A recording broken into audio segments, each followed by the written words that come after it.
Morning everyone, আশা করি তোমরা খুব ভালো আছো। আমিও ভীষণ ভালো আছি। আমার নতুন একটা ব্লগে তোমাদেরকে জানাই অনেক অনেক স্বাগত। আজ মঙ্গলবার সারাটা দিন কি করছি না করছি সবটাই তোমাদের সাথে শেয়ার করতে থাকবো। তো পুরো ভিডিওটা দেখতে থাকো, আশা করি ভালো লাগবে।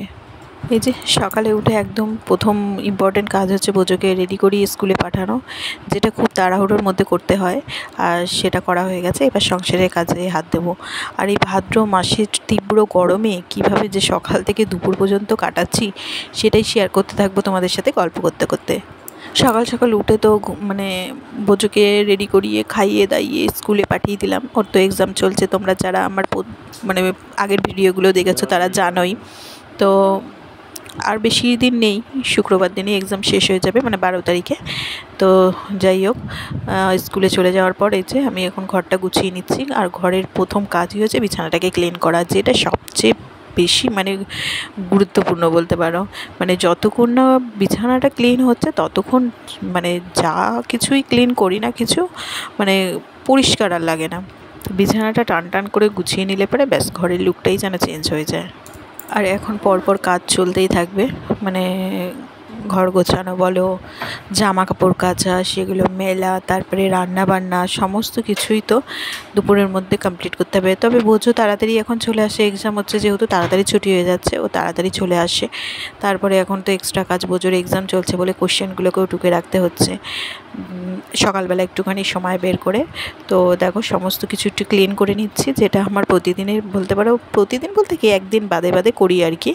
তো মানে সমস্ত ফার্নিচারগুলো একটু মুছে ক্লিন করে নিই, যেটা না করলে আমার একদম ভালো লাগে না, মনে হয় যেন সমস্ত কিছু অপরিষ্কার হয়ে রয়েছে।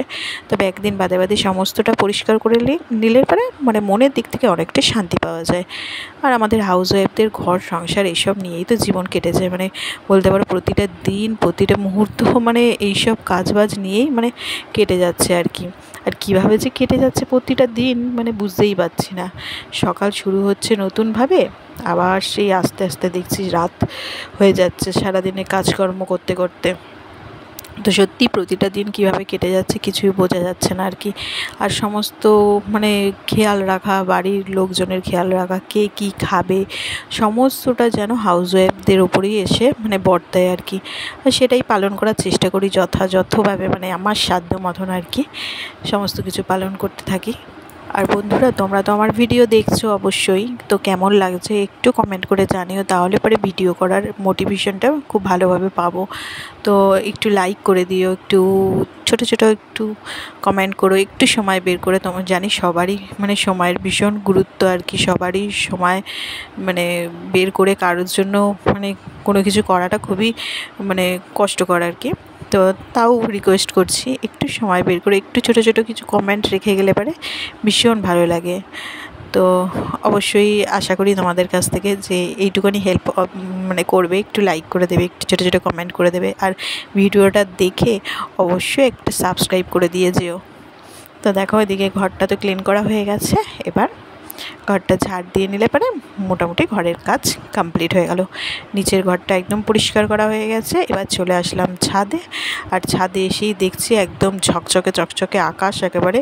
আর ভীষণ মানে গরম তো রয়েছে, রোদে তেমনি তাপ, তার উপরে একটা মানে যেন হাঁপিয়ে যাওয়ার মতন অবস্থা হচ্ছে কাজবাজ করতে গিয়ে, জানো তো। সে ঘরেই থাকি আর যাই হোক, মানে ঘরে থাকতেও কষ্ট হচ্ছে। তবে কি জানো তো, বাইরে কিন্তু রোদ থাকলে কী হবে, একটা হাওয়া রয়েছে, দেখো না জামা কাপড়গুলো কীরকম উঠছে। মানে ঘরে বেশি কষ্ট লাগছে, ঘরে তো ওই প্রকৃতির হাওয়াটা পাওয়া যাচ্ছে না, কিন্তু ওই একটা তাপ, একটা মানে অস্বস্তিকর ভাব লাগছে ঘরের ভেতরে। যে কোনো কাজ করতে গিয়ে হাঁপিয়ে যাওয়া, একটা অস্বস্তিকর এরকম মনে হচ্ছে। কিন্তু বাইরে ভীষণ সুন্দর হাওয়া দিচ্ছে, এক এক সময় টানা যে হাওয়া দিচ্ছে তা নয়, কিন্তু এক এক সময়। তো জামা কাপড় মেলতে গিয়ে না হাঁপিয়ে গেছি জানো তো। আর পুরো চড়া রোদটা লাগছে, তাই বিছানায় এসে একটু বসে নিলাম। আর আজকে ফ্যানটাও চালিয়ে নিয়েছি, অন্যান্য দিন এই ঘরটাকে ক্লিন করার সময় আর ফ্যানটা চালাই না, বেশিক্ষণ তো সময় লাগে না ক্লিন করতে, তাই আর ফ্যান চালাই না। আজকে না খুব কষ্ট হচ্ছে জানো তো, তাই জন্য ফ্যানটা চালিয়ে নিয়ে তারপরে ভাবলাম ঘরটাকে মানে ওই বিছানাটা পরিষ্কার করা, একটু ঘরটা ঝাড় দেওয়া, এইসব কাজই তো এই ঘরে থাকে। খুব একটা মোছামুছির কাজ থাকে না, কারণ সেইভাবে তো ফার্নিচারই নেই এই ঘরটার মধ্যে। তবে যতক্ষণ ফার্নিচার এইসব কিছু থাকবে না ততক্ষণ দেখবে মানে পরিষ্কার থাকবে, আর যখনই ফার্নিচার এসব থাকবে তখনই ব্যাস মোছামুছির কাজ, তারপরে তার পেছনে নোংরা হয়ে যাওয়া, ধুলো জমা, ঝুল জমা, এসবগুলো আরও বেশি হবে। তো এদিকে খাটটা খুলে এই খাটের ভেতরে একটা জিনিস রাখার ছিল সেটা রেখে দিলাম। মানে প্রতিদিনই ভাবি যে ওই নিচের যেগুলো আলমারির মধ্যে ঝুলছিল কয়েকটা প্যাকেট, সেগুলোকে খাটের ভেতরে এনে রাখবো, কারণ নিচের ঘরের আলমারিতে জানো তো একদম কিছু রাখার জায়গা নেই। তাই জন্য এখন এই যে খাটের ভেতরটা যেটুখানি মানে অবশিষ্ট একটু একটু ফাঁক ফোকর আছে আর কি, সেগুলো এখন পূরণ করছি আর কি। এরপরে আবার এতেও কিছু রাখা যাবে না। ঘরের সমস্ত কাজ বাজ মিটিয়ে ব্রেকফাস্ট রেডি করে সবাইকে দিয়ে খাওয়া দাওয়া করে তারপরে বোজোর ওদিকে কোশ্চেনগুলো টুকলাম একটুখানি সময় বের করে, দেন চলে আসলাম রান্নাঘরে দুপুরে রান্না বান্না নিয়ে। তার মাঝে অনেকটা সময় কেটেছে, যেগুলো তোমাদের সাথে আর ভিডিও করে মানে দেখানো হয়নি। আসলে ভীষণ ব্যস্ততার সাথে মানে সময়গুলো কাটে, তো মানে অনেক কিছুই কাজকর্মের সাথে কাটে, কিন্তু সবটা তোমাদের সাথে শেয়ার করে উঠতে পারি না আর কি। এদিকে দেখো গাটি কচু তরকারি বসিয়ে দিয়েছি চিংড়ি মাছ দিয়ে। তো এখনও কচুটা ঠিকমতো সেদ্ধ হয়নি, একবার দেখে নিলাম, একটু নেড়ে নিলাম, আবারও ঢাকা চাপা দিয়ে দেবো, দেখি কচুটা কতটা ভালো। তো এদিকে দেখো সেদ্ধ হয়ে গেছে কচুটা, না ভীষণ ভালো জানো না, মানে সিটি দিয়ে তো মানে নরম করার মানে সেদ্ধ করার দরকার তো পড়েই নি। তো এই জল দিয়েই ফুটিয়ে নিয়েছি, তাতেই দেখছি একদম মানে সুন্দর মলমের মতো গলে গেছে কচুগুলো। এক একটা গাঁটি কচু এত ভালো হয়, কি সুন্দর গলে যায়, আর গলে গেলে পরে দেখবে খেতেও টেস্টি লাগে। আর ওই শক্ত হয়ে কেমন হয়ে থাকে ওগুলো একদম খেতে ভালো লাগে না। আর আজকে বাজার থেকে নিয়ে এসেছে হচ্ছে কাতলা মাছ। তো কাতলা মাছটা ঝোল করব আলু আর পটল দিয়ে।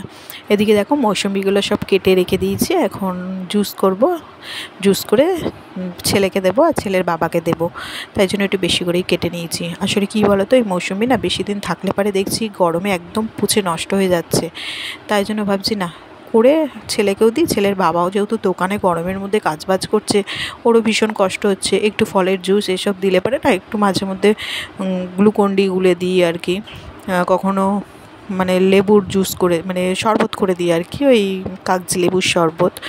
তো মানে ভালো ওই গরমে খাওয়াটা, এইসব জিনিসগুলো তো ভালো। তো এদিকে দেখো বোজো স্কুল থেকে এসে জুস খেয়ে নিল, তারপরে স্নান করে নিল, করে নিয়ে এই যে এখন পড়তে বসে গেছে। ওই যে সকালবেলা আমি কোশ্চেনগুলো সব টুকে রেখে দিই, ওই স্কুল থেকে আসার পর স্নান করে লিখতে বসে যায়, তারপরে খাওয়ার সময় আবার খাওয়া দাওয়া করে নেয়, মানে লাঞ্চের সময়। আর এদিকে আমারও স্নান হয়ে গেছে, বোজোর পাশে একটু এসে বসলাম। তো চলো আজকের মতো ভিডিওটা এখানেই শেষ করছি। যদি ভালো লেগে থাকে অবশ্যই লাইক শেয়ার অ্যান্ড সাবস্ক্রাইব করে দিও, আর ভিডিওটা কেমন লাগলো একটা কমেন্ট করে জানিও। আবার ফিরে আসছি নতুন কোনো ব্লগের সঙ্গে, ততক্ষণের জন্য টাটা, বাই বাই।